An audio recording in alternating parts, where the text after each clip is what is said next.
ನನ್ನ ಮೇಲೆ ಹಲ್ಲೆ ಮಾಡಿದ್ರು, ನನ್ನ ಮೇಲೆ ಮತ್ತು ಪ್ರಸಾದ್ ಬಾಬು ಅವ್ರ ಮೇಲೆ ಮತ್ತು ಪ್ರಾಣ ಬೆದರಿಕೆ ಹಾಕಿದ್ದಾರೆ. ಸೊ ನಾವು ಮುಂದಿನ ದಿನಗಳಲ್ಲಿ ನಾವು ಎಲ್ಲ ಕಡೆ ಓಡಾಡಬೇಕಲ್ಲ, ಜನಗಳ ಮಧ್ಯೆ ಓಡಾಡಬೇಕು ಮತ್ತು ಪಾರ್ಟಿಗೆ ಕೆಲಸ ಮಾಡಬೇಕು. ಅದರಿಂದ ನಮಗೂ ರಕ್ಷಣೆ ಬೇಕಲ್ಲ, ಅದಕ್ಕೋಸ್ಕರ ನಾವಿಲ್ಲಿ ಈ ಠಾಣೆಗೆ ಬಂದುಬಿಟ್ಟು ನಾವು ನಮ್ಮ ದೂರನ್ನು ದಾಖಲೆ ಮಾಡ್ತೀವಿ. ಯಾರ್ಯಾರ ಮೇಲೆ ದೂರು ಕೊಟ್ಟಿದ್ದೀರಾ ಸರ್? ನಾವಿದು MLC ಅನಿಲ್ ಕುಮಾರ್ ಅವರ ಕುಂಭಕ್ಕೆ ಮೇಲೆ ಇದು ಅಮರನಾರಾಯಣ ಅಂತ ಹೇಳ್ಬಿಟ್ಟು ಇನ್ನೊಬ್ಬ ಹುಡುಗ ಹೆಸರು ಬಾಲು ಅಂತ, ಮತ್ತು ಇನ್ನಿತರು ಹುಡುಗರು ತುಂಬ ಜನ ಇದ್ದರು. ಅಲ್ಲಿ ಆ ಗುಂಪಲ್ಲಿ ಗೊತ್ತಾಗಲಿಲ್ಲ ನಮಗೆ. ಅದರಿಂದ ನಮಗೆ ಏನು ಅಪ್ಪಿತಪ್ಪಿ ನಾವು ಪ್ರಾಣಾಪಾಯದಿಂದ ಪಾರ ಆಗಿದ್ದೀವಿ. ಯಾಕೆಂತಂದರೆ ಅಲ್ಲಿ ಮುಂದೆ ಮೆಟ್ಲಿತ್ತು. ನನಗೆ 64 ವರ್ಷ ವಯಸ್ಸು ಆಯಿತಾ. ಭೌತಿಕವಾಗಿ ಫಿಟ್ ಇರೋದ್ರಿಂದ ಸರಾಯಿತು. ಇನ್ನೇನಾದ್ರು ಸ್ವಲ್ಪ ಏನಾದರೂ ಹೆಚ್ಚು ಕಮ್ಮಿ ಆಗಿದ್ದಿದ್ರೆ ಇದೊಂದು ದೊಡ್ಡ ಸಮಸ್ಯೆ ಕೂತಿರೋದು. ಇರಲಿ, ಅದು ಒಳ್ಳೇದು, ಅವ್ರಿಗೂ ಒಳ್ಳೇದಾಯಿತು, ನಮಗೂ ಒಳ್ಳೇದಾಯಿತು. ಹೆಚ್ಚಾಗಿ ಅವ್ರಿಗೆ ಒಳ್ಳೇದಾಗಿತ್ತು. ಆ ಥರ ಆಗದಿರುವಂಥದ್ದು. ನಮಸ್ತೆ. ಹೌದು. ಇದು ಅನಿಲ್ ಕುಮಾರ್ ಕೃಪಾಪೋಷಿತ ನಾಟಕ ಮಂಡಳಿ ಐತೆ ಇಲ್ಲಿ ಒಂದು ದೊಡ್ಡದು, ಆಯಿತಾ. ಅನಿಲ್ ಕುಮಾರ್ ಕೃಪಾಪೋಷಿತ ನಾಟಕ ಮಂಡಳಿ. ನಾನು ಏನು ಹೇಳಬಾರ್ದು ಅಂತಿದ್ದೆ, ಬಟ್ ಈಗ ನನಗಿನ್ನೇನು ಉಳಿದಿಲ್ಲ. ಇನ್ನೇನು ಅವ್ರು ನಾನು ಉಳಿಸ್ಕೊಂಡಿಲ್ಲ. ಇನ್ಮೇಲಿಂದ ನಾನು ಮಾತಾಡಬೇಕಾಗ್ತದೆ, ನಾನು ಧ್ವನಿ ಮಾಡಬೇಕಾಗ್ತದೆ. ಯಾಕಂತಂದರೆ ಏನೊಂದು ಡಿಪ್ಲೊಮ್ಯಾಟಿಕ್ಕಾಗಿ ಎಲ್ಲ ಅಂಟ್ಕೊಂಬಂದಿರ್ತಾರೆ, ಹೋಗೋಣ ಅಂದ್ಕೊಂಡಿದ್ವಿ. ಬಟ್ ಆ ಮಟ್ಟದಲ್ಲಿ ಅವ್ರು ನಡೆಸ್ಕೊಳ್ತಾರೆ ನಮ್ಮನ್ನು.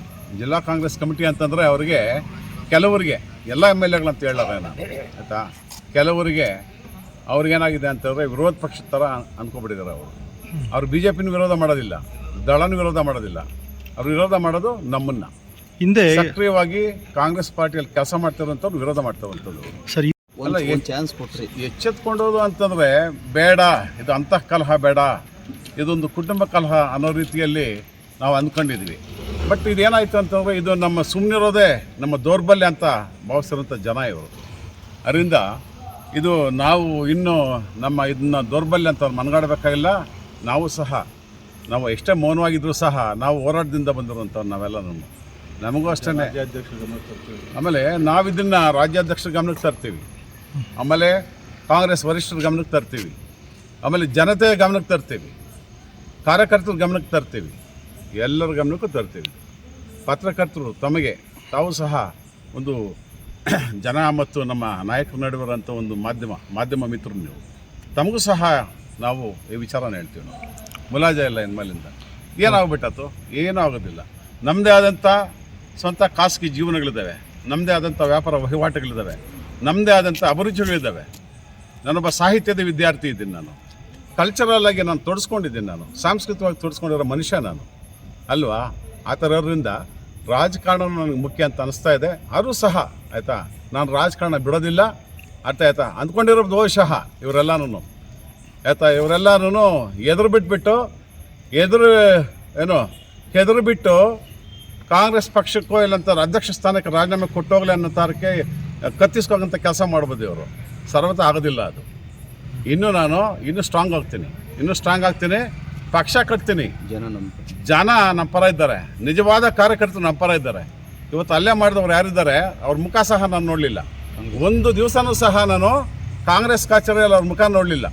ಅಂಥವರೆಲ್ಲ ಇವತ್ತು ಬಂದುಬಿಟ್ಟು ಬಾಡಿಗೆ ಗೂಂಡಾಗಳ ಥರ ನನ್ನ ಮೇಲೆ ಹಲ್ಲೆ ಮಾಡ್ತಾರೆ ಅಂತಾರೆ. ನಮ್ಮ ಜಿಲ್ಲಾಧ್ಯಕ್ಷ ಇದ್ದೀನಿ. ನಾನು ಜಿಲ್ಲಾಧ್ಯಕ್ಷ ಆಗ್ಬೇಕಂತ ನನ್ನ ದೊಡ್ಡ ಸರ್ವಿಸ್ ಇದೆ ಕಾಂಗ್ರೆಸ್ ಪಾರ್ಟಿಗೆ, ದೊಡ್ಡ ಸರ್ವಿಸ್ ಇದೆ ನಂದು. ಕಾಂಗ್ರೆಸ್ ಕಮಿಟ್ಮೆಂಟ್. ನಾನು ಯಾರೂ ಇಲ್ಲದ ಕಾಂಗ್ರೆಸ್ ಕಟ್ಟುವಂಥದ್ದು ನಾನು ಇಡೀ ಜಿಲ್ಲೆಯಲ್ಲಿ. ಆ ಥರ ನನ್ನ ಮೇಲೆ ಇವರು ಹಲ್ಲೆ ಮಾಡೋಕ್ಕೆ ದೈಹಿಕ ಹಲ್ಲೆ ಮಾಡೋ ಮಟ್ಟಕ್ಕೆ ಬರ್ತಾರೆ ಅಂತಂದರೆ ಇವ್ರಿಗೆ ಏನು ಮಾಡೋಕ್ಕೂ ಎಸೋದಿಲ್ಲ ಇವರು.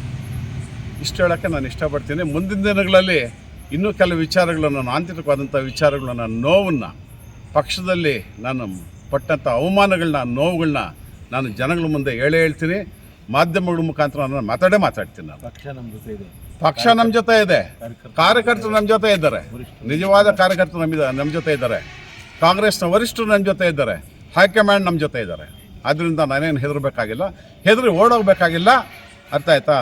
ಅವರೆಲ್ಲ ಏನು ಅಂದ್ಕೊಂಡಿದ್ರು ಅಂತಂದರೆ ಆಯಿತು ಈತನ ಒಳ್ಳೆತನ ಮತ್ತು ಸುಮ್ಮನೆ ಇರ್ತಾನಲ್ಲ ಅನ್ನೋ ಕಾರಣಕ್ಕೆ ಅವರು ನನ್ನ ಮೌನನೇ ದೊಡ್ಡ ಒಂದು ವೀಕ್ನೆಸ್ ಅಂತ ತಿಳ್ಕೊಬಿಟ್ಟಿದ್ರು, ನನ್ನ ದೌರ್ಬಲ್ಯ ಅಂತ ತಿಳ್ಕೊಬಿಟ್ಟಿದ್ರು. ಅದು ಇನ್ನು ಮುಂದೆ ಆಗೋದಿಲ್ಲ. ಅದು ಆ ಥರ ಆಗೋಗಿ ಬಿಡೋದಿಲ್ಲ. ಮತ್ತು ನಾವು ಸಹ ಕಾಂಗ್ರೆಸ್ನ ಕಟ್ಟಾಳುಗಳಿದ್ದೀವಿ ನಾವು. ಆದ್ದರಿಂದ ನಾವು ಕಾಂಗ್ರೆಸ್ ಪಕ್ಷನ ಗಟ್ಟಿಯಾಗಿ ಕಟ್ಕೊಂಡು ಹೋಗ್ತೀವಿ. ಇನ್ನೂ ನಮಗೆ ಹೆಚ್ಚಿನ ಉತ್ಸಾಹ ಹುಮ್ಮಸ್ಸು ಬಂದಿದೆ. ಇನ್ಮೇಲಿಂದ ನಾವೇನು ಮೈಚಳಿ ಬಿಟ್ಟು ಹೋಗ್ತಾರೆ, ನಾವು ಕಾಂಗ್ರೆಸ್ ಪಾರ್ಟಿನ ಕಟ್ತೀವಿ, ನಾವು ಕಾಂಗ್ರೆಸ್ ಪಕ್ಷನ ಕಟ್ತೀವಿ ಅಂತ ನನಗೆ ಸಲಹೆ ಹೇಳಿದರು. ಅಧ್ಯಕ್ಷರಿಗೂ ಸಲಹೆ ಹೇಳಿ ನಾವೆಲ್ಲರೂ ಕೂಡ ಒಟ್ಟಾರೆ ಒಂದು ತೀರ್ಮಾನಕ್ಕೆ ಬಂದು ಅವತ್ತು ಮೌನ ಆಗಿದ್ವಿ.